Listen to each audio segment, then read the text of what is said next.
Commissioner Mallikarjuna గారిని సాధారణంగా వేదికగా ఆహ్వానిస్తున్నాం. అలాగే ఈ రోజు ఈ కార్యక్రమానికి శ్రీ మహేష్ గారు ఏఎస్పీ డిస్ట్రిక్ట్ వారిని కూడా గౌరవంగా వేదిక మీద ఆహ్వానిస్తున్నాం. మహేష్ సార్ గారు, అలాగే మహేష్ సార్ గారు, అలాగే X municipal chairperson Ravila Lakshmi గారు, వారిని కూడా సాధారణంగా వేదికగా ఆహ్వానిస్తున్నాం. సార్ అలాగే సాధారణంగా వేదికగా ఆహ్వానిస్తున్నాం.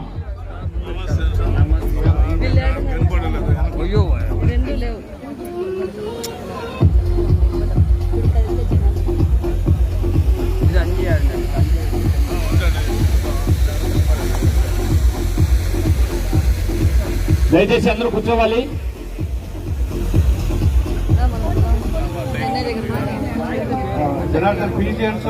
Thank you sir. Thanks MJMS Master Sir and staff for the performance. Now, MEPMA వాళ్ళు